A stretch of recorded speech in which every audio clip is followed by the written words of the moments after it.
Bosnia and Herzegovina is called Europe's forgotten kingdom, yet it is the forgetting that preserved what no other country kept.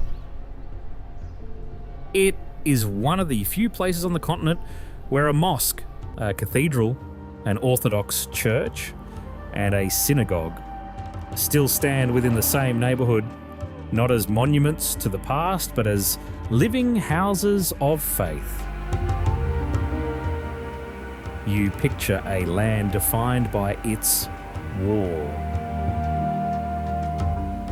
The truth is 5 centuries deeper, and it is still unfolding. This is a journey through the country Europe forgot, and everything it left behind. In the narrow valley of the Miljacka, where 5 mountains press close on every side, lies Sarajevo.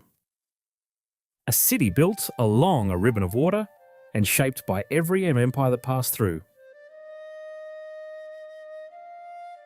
At its centre stands Basharshia, the old Ottoman bazaar, where the wooden Sebeli fountain marks the heart of the old town. Legend says that anyone who drinks from it will return. The water comes from mountain springs, cold and clean even in the middle of summer. Step into the streets around it, and the first thing you notice is sound. The ring of hammers on copper drifting from the lane of coppersmiths, where artisans have shaped the same metal in the same way for 500 years. Then comes the smell, freshly brewed Bosnian coffee and grilled chivapir rising from every doorway.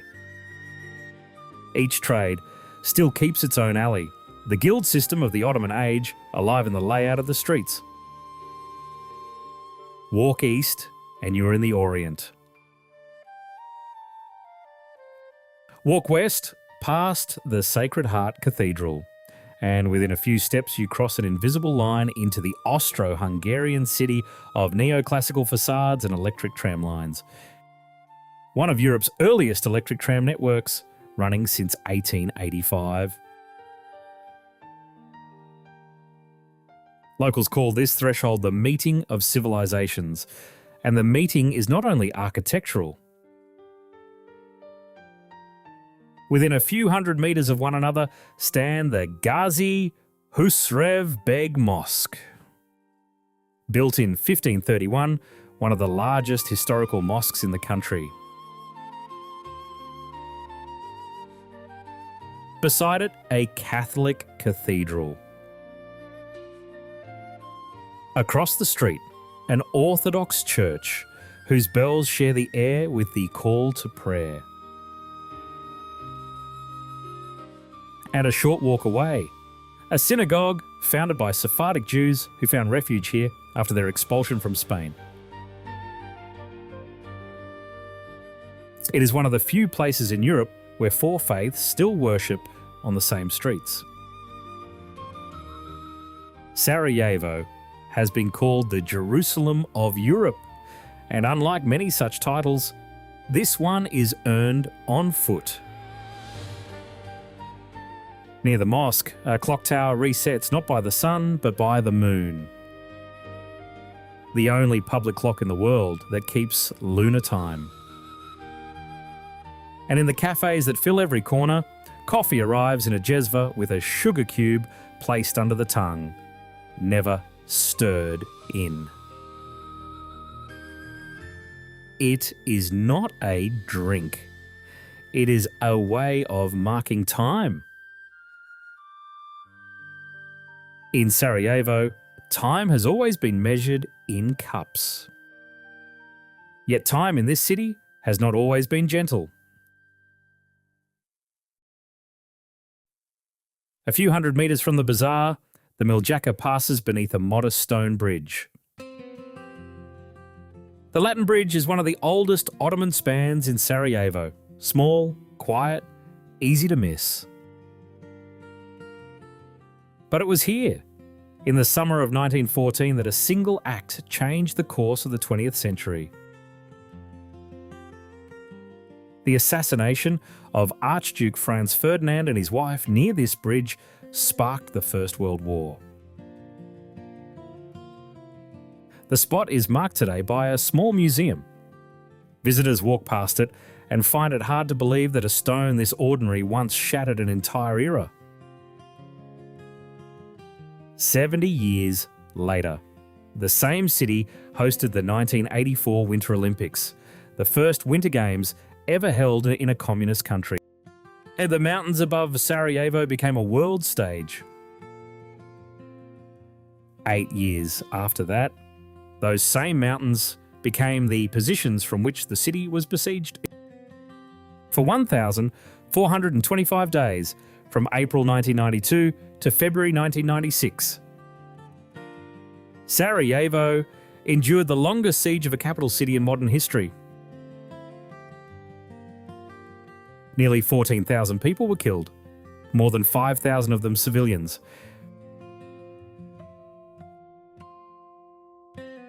The scars are still here. In the sidewalks, on the steps, beside shop doors, you find the Sarajevo roses. Craters left by mortar strikes that took lives, filled with red resin.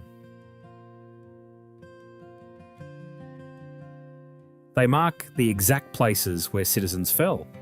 You walk over them without knowing until you look down. They are not memorials set apart. They are wounds worn openly in the fabric of daily life. On the 25th of August 1992, the Vijećnica, the city's iconic library and city hall, was deliberately set ablaze. Over 2 million books and documents were destroyed, including 155,000 rare volumes. Witnesses described pages of burning text drifting over the rooftops. But even as the building burned, volunteers formed human chains to pass what they could through the flames. Hands reaching for the memory of a nation. Beneath the runway of the UN-controlled airport, a tunnel was dug, 800 metres long, barely tall enough to stand in. Through it passed food, arms, and the simple refusal to surrender. And in 1995, at the height of the siege, the Sarajevo Film Festival opened for the first time. 15,000 people came, choosing to sit in a darkened room and watch stories, rather than give in to the one being written around them. That is how Sarajevo keeps count. Not only of what it has lost, but of what it chose to build while losing it. Above the city, the mountains hold a different kind of memory. Above the city, where the valley ends and the peaks take over, the air changes within minutes.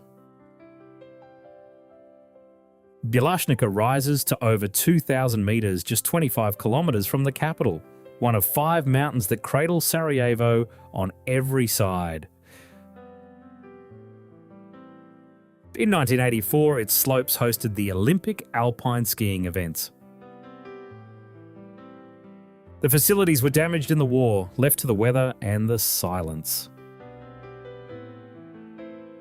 Today, they are slowly being restored, lifts running again, lodges reopening, memory and renewal layered in the same snow. But it is higher still, on the exposed plateau where the road disappears in winter, that the mountains reveal what they have truly kept. The village of Lukamir sits at nearly 1,500 metres, the highest permanently inhabited settlement in the country. Its stone houses, clustered against the wind, have stood for centuries. In summer, the meadows around them fill with wildflowers and the sound of sheep bells. In winter, the only way in is on foot, Those who live here still make cheese the way their ancestors did, milk collected by hand, aged in wooden forms inside stone huts. The rhythm of life follows the seasons, not the calendar.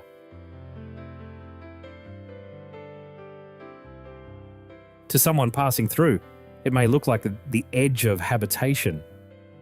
To those who are born here, it is simply the centre of their own world.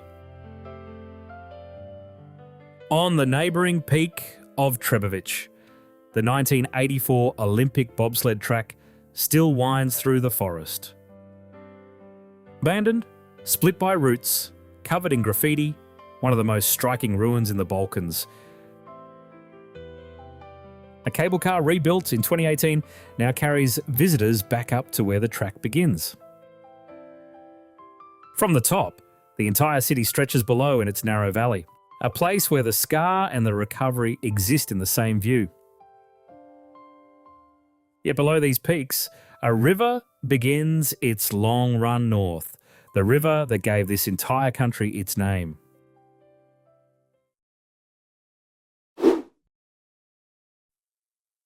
The Bosna River rises near Sarajevo and flows north through the heart of the land, carving a broad valley between the peaks. It is the river that gave an entire country its name. The word Bosnia comes from the water itself.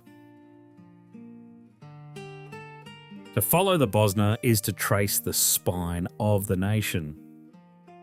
In the industrial city of Zenica, the valley opens and the river runs wide and slow.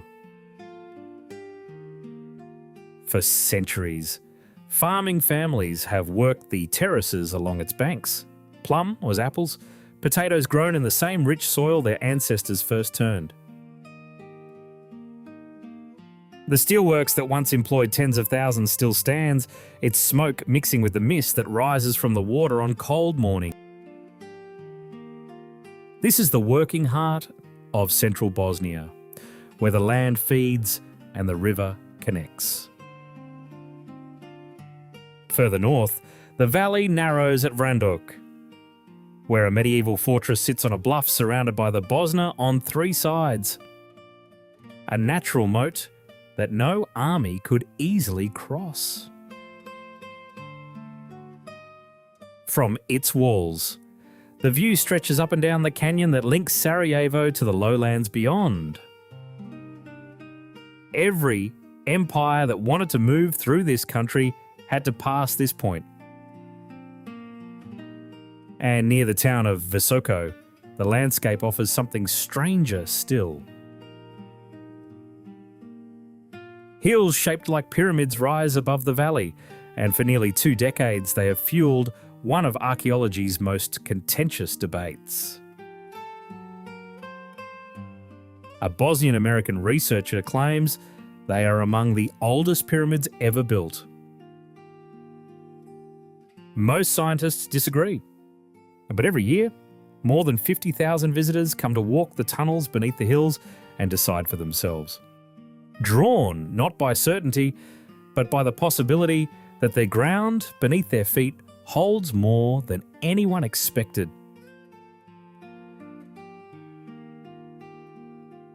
The river flows on, westward where the highlands rise again. The story turns from water to stone and to the place where a kingdom met its end.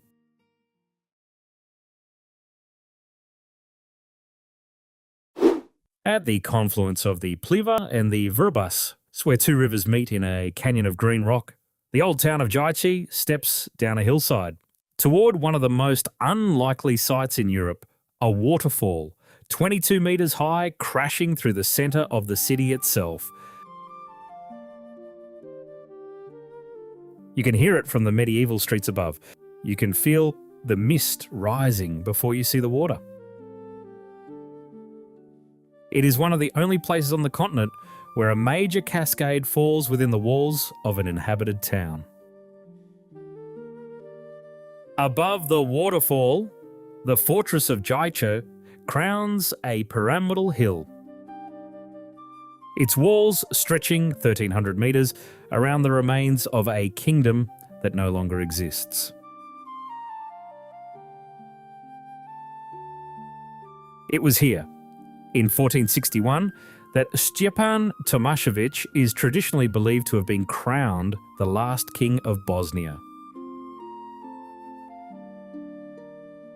His kingdom had already survived centuries of pressure from both Rome and Constantinople. Its people following the Crkva Bosanska, an independent Christian church that answered to neither. Within 2 years of his coronation, the Ottoman army took the fortress and the kingdom fell. But the walls still stand, and within them lie layers that reach deeper than any single rain. An Ottoman powder magazine with 2-metre thick vaulted ceilings sits beside an Austrian water tower, still functioning. Empires stacked in stone, each built on the last. From the ramparts, the view opens over the Pliva Valley and the dark gorge of the Vrbas. The same landscape that drew rulers here across the centuries. Stand here, and you understand why whoever held Jajic held the crossroads of central Bosnia. Beneath the old town, carved directly into the rock, lies one of the best preserved Mithraims in Europe. A temple to the Roman sun god Mithras, dating from the 2nd to the 4th century. Its carved relief shows the god slaying a bull in an underground chamber that has survived every conquest above it. It is the oldest protected monument in Hoce, proof that this hilltop was sacred long before any king claimed it. And in 1943, in a building at the foot of the fortress, delegates from across Yugoslavia gathered and proclaimed a new federal state, re-establishing Bosnia as a republic. A kingdom was crowned on this hill, a kingdom fell. A nation was reborn. And a faith older than all of them still watches from the rock below. Not everything in this country was built to last. Some things were simply set free.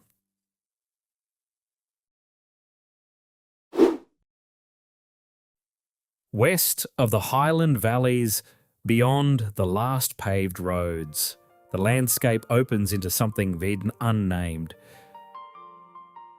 Canton 10 is the largest canton in the Federation by area and one of the least populated. Its official designation is simply a number. The Constitutional Court struck down its chosen name, and no replacement was ever agreed. It remains the canton without a name. But it is here, on the Krug Plateau beneath Mount Sincar, that one of Europe's most unexpected scenes unfolds as across 145 square kilometres of karst sinkholes and rough terrain. Wild horses graze in herds that no one owns. So they were not always free. Until the 1950s, families in the Livno highlands used horses for farming. When mechanisation arrived, the animals were released onto the plateau. Those abandoned animals survived poachers, wolves, and winters well below freezing. Their descendants, now numbering over 400, roam the karst in one of the last free herds in Europe. In winter, with no rivers or lakes on the plateau, the horses come down to the roads to lick salt from the asphalt. Frost gathers in their manes. Activists dug watering holes, the only standing water in this windswept highland. In 2013, hunting them was banned. What began as abandonment became freedom. Below the plateau lies Livno polje, one of the largest karst fields in the world, stretching over 450 square kilometres. In winter it floods and fishermen cast their lines. In summer the same ground dries and farmers mow hay. The water that seeps through its sinkholes emerges on the other side of the mountains, feeding the drinking supply of Croatia's Dalmatian coast. There is nothing tame about this land. Yet to the northeast, something far older lies buried beneath quieter hills, older even than the mountains themselves.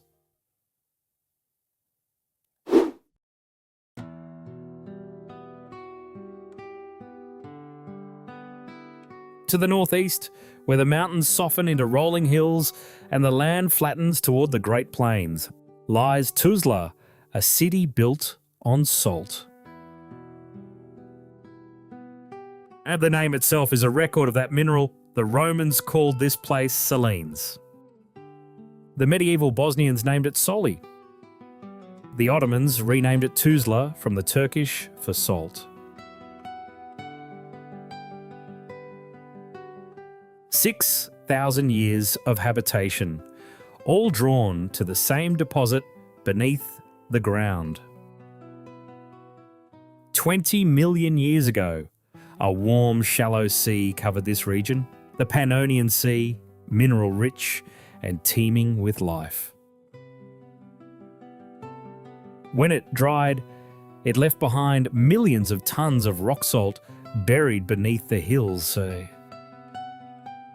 That salt shaped everything that followed settlements, trade routes, the identity of the people who stayed. Neolithic salt dishes found in the soil confirm that this was one of the earliest salt-producing communities in Europe. In 2003, the city did something remarkable. Where the ground had sunk from centuries of extraction, leaving craters and industrial scars, an artificial lake was opened in the centre of the city. The water is not ordinary. It is fed by the ancient brine of that vanished sea. Step in and you float effortlessly, suspended on 20 million years of dissolved memory.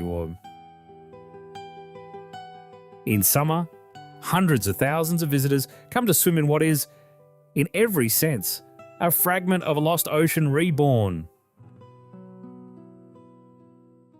North of the city, the fortress of Srebrenik rises on an isolated rock, one of the best preserved medieval castles in Bosnia, built in 1333 and linked to the first Bosnian king.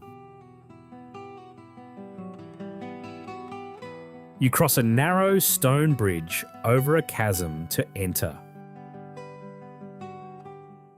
The name comes from Srebro, silver. Where there was salt, there was trade. Where there was trade, there were fortresses to guard it.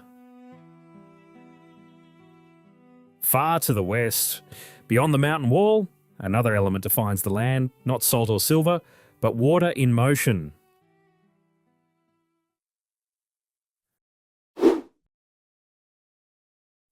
In the northwest, where the Dinaric Alps mark the Croatian border, a river runs through limestone gorges. With water so clear, the Romans had only one word for it. They called it Una, the one. The Una flows for over 200 kilometres. Its travertine waterfalls building themselves centimetre by centimetre as mineral-laden water deposits tufa on every ledge and root it touches. At Strbaki Buk, the river drops 24 metres in a cascade of emerald pools and white stone terraces. Summer, the pools draw swimmers and kayakers riding the rapids near Bihać. In winter, Ice transforms the falls into frozen sculptures that almost no one sees. The water is cold, noticeably colder than its tributary, the Sana. Locals know the difference by touch, swimming between the two rivers and feeling the shift on their skin. Families here have fished these currents for generations. Trout, grayling, and the elusive hoochin, sometimes called the Danube salmon. Long before any modern nation claimed this valley, the Japods lived along the Una, a pre-Roman people. They left behind 1,000 graves near Bihać filled with bronze, silver, and amber jewellery. A people who adorn themselves lavishly and refuse to be enslaved, even in defeat.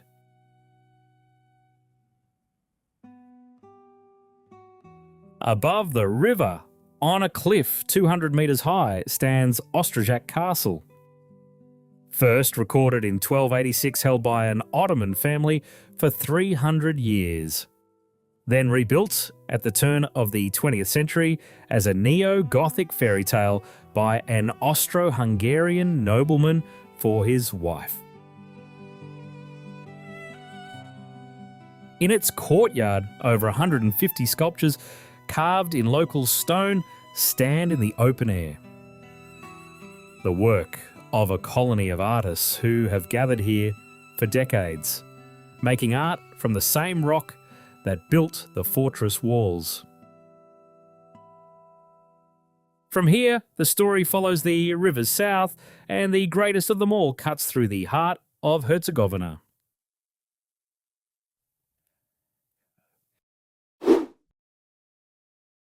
South of the highlands, the Neretva begins its descent toward the sea.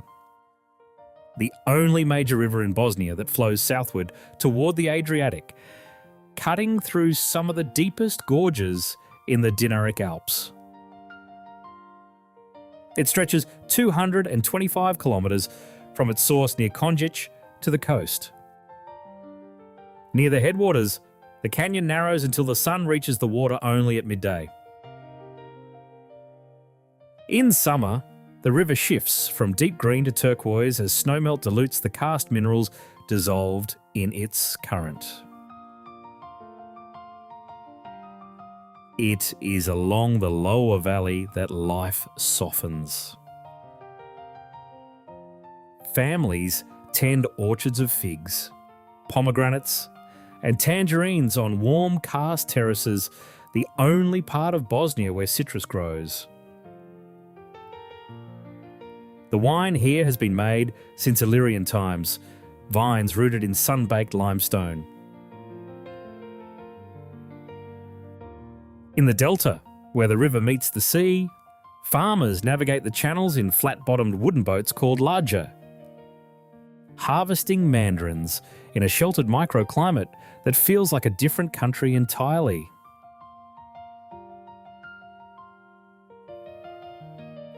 And the mixing of freshwater and salt creates a brackish ecosystem where eels, caught in traditional traps, are considered a delicacy across the Dalmatian coast.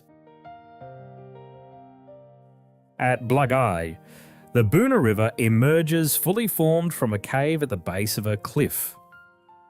One of the largest karst springs in Europe, gushing cold, clear water from deep inside the mountain.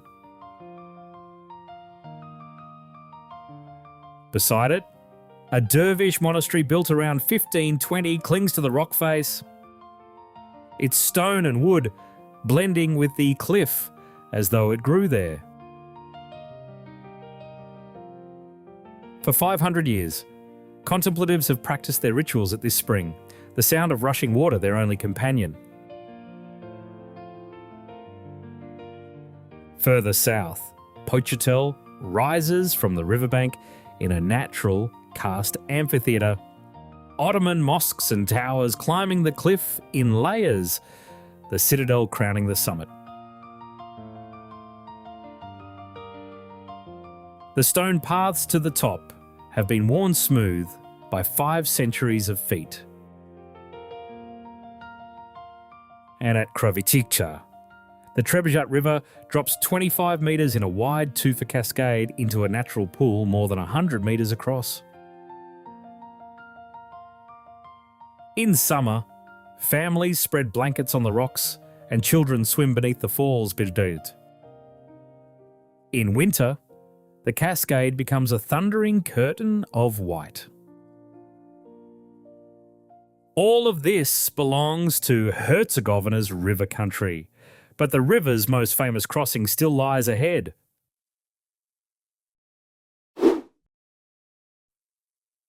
The city of Mostar takes its name from the bridge keepers, the Mostari, who once guarded the crossing over the Neretva. Before the stone bridge, there was only a wooden span hung on chains.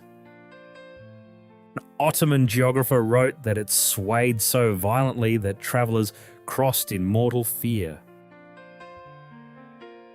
When Sultan Suleiman the Magnificent ordered a replacement in stone, the task fell to a young architect named Mimar Khairuddin, a student of the great Sinan.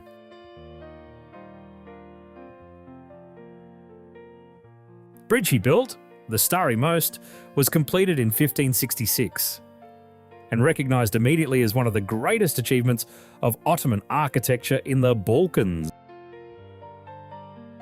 A single arch of pale Tenelius stone, rising 21 metres above the emerald water. It cost 300,000 silver drams. For 427 years, it stood. The bridge was more than a crossing.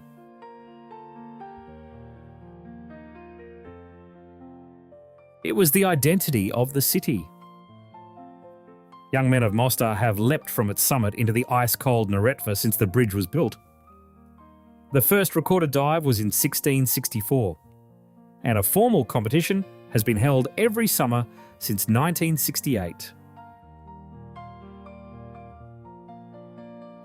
It takes years of training to survive the 21-metre plunge into water that rarely warms above 15 degrees. The tradition has never stopped. On November 9, 1993, during the Croat-Bosniak conflict, the Starry Most was deliberately destroyed. When it fell, the people of Mostar said it was not a bridge that had been lost, but a piece of their soul. The city had already endured months of shelling, but it was the bridge that broke something no weapon was supposed to reach. The reconstruction took a decade. Original stones were recovered from the riverbed by Hungarian army divers. Turkish engineers used authentic Ottoman building techniques and materials. Local quarries supplied the same Tenelius stone that Khairuddin had chosen 4 centuries earlier. When the new bridge opened on July 23, 2004, it was so faithful to the original that UNESCO granted it World Heritage status the following year. Not for the copy alone, but for what the act of rebuilding meant.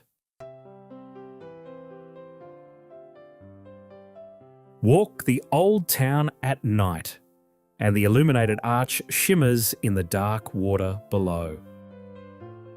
The cobbled streets, the copper workshops, the scent of ripe pomegranates drifting from the old market, everything around the bridge feels suspended between centuries.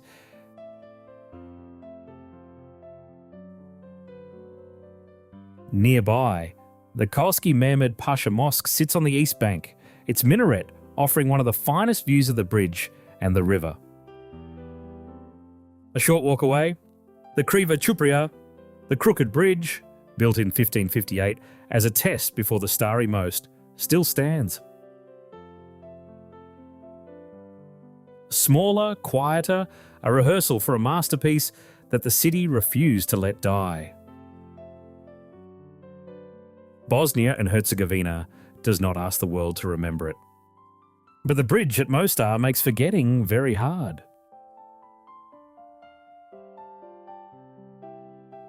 At first glance, Bosnia and Herzegovina can seem like a country defined by what was done to it. The wars, the empires, the borders drawn by others. But that is only the surface. Beneath it lies something the forgetting could not reach. A mosque and a cathedral still share the same street. A river still carries the name that Romans gave it in wonder. Wild horses still graze on a plateau where no one tells them to stop. And a bridge that fell in war has risen again from the same stone in the same place. As though the river itself refused to let it go. Empires came and went. Borders were drawn and redrawn. Yet the people who remained, those who brewed the coffee, fished the cold rivers, and rebuilt what was broken, never stopped belonging to this land. Bosnia and Herzegovina is not a country that asks to be remembered. It is one that endures quietly, stubbornly, stone by stone, and dares you to look closer. Thanks for watching, and see you soon